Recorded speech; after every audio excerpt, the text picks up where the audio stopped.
The monkey-like features leaps through the clouds, wielding a golden staff in a fierce battle against an army of heavenly soldiers. He dodges spears with acrobatic flips, strikes back with spinning kicks that send warriors tumbling through the mist, and extends his staff like a whip to knock multiple foes off their feet in a whirlwind of motion. The fight intensifies as he bounds from cloud to cloud, his laughter echoing amid the clashes of metal, until a powerful blast from the soldier's leader forces him to retreat momentarily, only to counter with a devastating overhead smash. Suddenly, the dream shatters, and we cut to a boy waking up in his modern bedroom, surrounded by posters of ancient martial arts legends, his face etched with excitement and a hint of confusion as he shakes off the vivid vision. The boy, a kung fu enthusiast, heads out on his bike through the bustling streets of Boston's Chinatown, weaving through crowds and traffic with eager anticipation. He arrives at a dingy pawn shop filled with dusty artifacts and bootleg DVDs. There, he chats animatedly with an elderly shopkeeper about classic films, his eyes lighting up as he browses shelves crammed with tales of warriors and immortals. Drawn deeper into the shop, he spots the golden staff from his dream, propped mysteriously in a back room. The shopkeeper, with a knowing smile, explains its ancient legend, how it's destined for a rightful owner who will one day return it to free a trapped hero.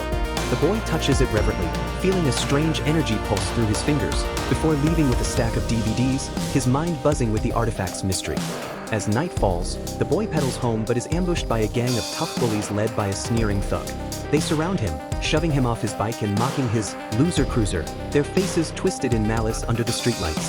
Forcing him at gunpoint to lead them back to the pawn shop, they burst in, ransacking shelves and demanding money from the elderly shopkeeper. The old man grabs the golden staff and swings it valiantly, cracking one bully across the arm with a resounding thud and sweeping another's legs out from under him in a fluid motion. But the leader panics, pulls a gun, and fires a shot into the shopkeeper's chest, blood blooming on his shirt as he collapses with a gasp.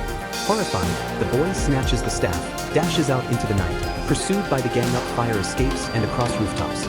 Cornered on the edge, the leader aims the gun again, but the staff glows and yanks the boy backward off the roof. He plummets through a swirling vortex of light and time, twisting in the air as ancient landscapes flash by, landing hard on dusty ground with a thud that knocks the wind out of him. Awakening in a vast, misty ancient Chinese landscape, dressed in period robes, the boy stumbles confusedly through bamboo groves, the staff clutched tightly. Suddenly, armored jade warriors on horseback charge him, their spears glinting as they shout in an unfamiliar tongue. One warrior lunges with a thrusting stab, which the boy barely dodges by rolling aside. Another swings a sword overhead, forcing him to scramble backward into the dirt. Overwhelmed, he swings the staff wildly, accidentally parrying a blow that sends sparks flying. Just as a warrior raises his blade for a fatal strike, a drunken man bursts from the underbrush. Flask in hand, executing a series of staggering yet precise moves, he flips over one attacker, kicks another in the chest with a force that hurls him into a tree, and uses his bamboo hat as a shield to deflect arrows before smashing it over a warrior's head. The man grabs the boy, pulls him onto a horse, and they gallop away amid a hail of pursuing arrows whizzing past their ears. That evening, in a dimly lit tea house flickering with lantern light, the man shares wine with the boy and spins a captivating tale of legend. He describes how, centuries ago, a mischievous immortal trickster, full of boundless energy and boyish glee, disrupted a grand heavenly banquet on a sacred mountain. The trickster guzzled immortality elixir, somersaulted across tables, and playfully batted away guards with his extending staff, his laughter booming like thunder. The heavenly emperor, amused, granted him a title, but a jealous warlord challenged him to a duel. In a betrayal, the warlord tricked the trickster into setting aside his staff, then turned him to stone with dark magic, his frozen form trapped atop the mountain. The staff was cast to the mortal world, awaiting a seeker to return it and awaken him, restoring balance and summoning the emperor's return. The boy listens wide-eyed, realizing the staff's power as the man sips his wine, his eyes twinkling with hidden wisdom. The story is interrupted when more jade warriors storm the tea house, shattering tables and drawing swords.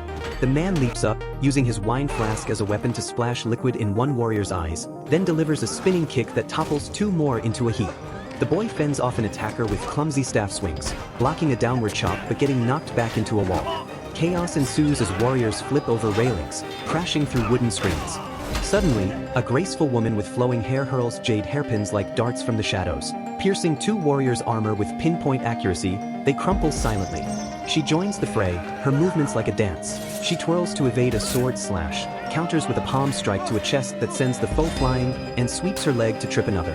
Together, they dispatch the remaining warriors in a symphony of punches, kicks, and flips, escaping into the night as the tea house smolders behind them. Pressing on through rugged mountains, the group encounters a silent, hooded figure, another man with a shaved head and intense gaze, who demands the staff. Mistaking him for an enemy, the drunken man engages him in an epic duel.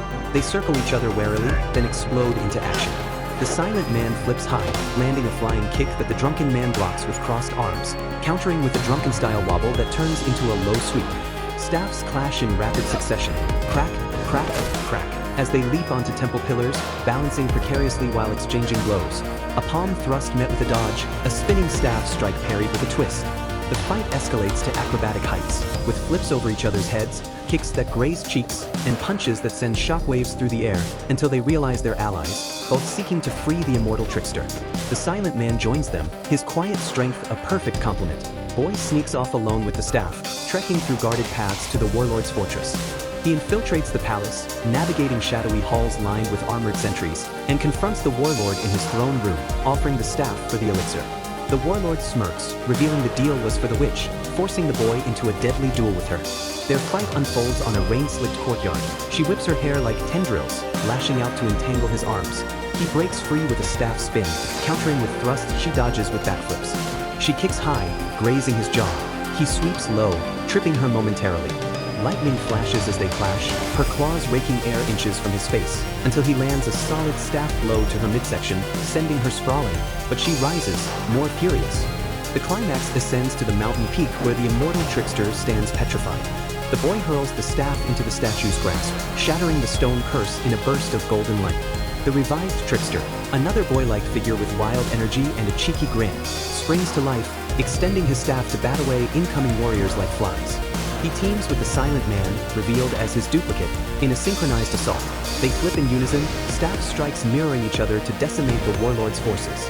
The Warlord engages the trickster in a heavenly duel amid clouds, trading aerial kicks and energy blasts, until the boy joins, using his new skills to distract with a feint kick, allowing the trickster a decisive blow. The Warlord plummets, defeated as balance restores.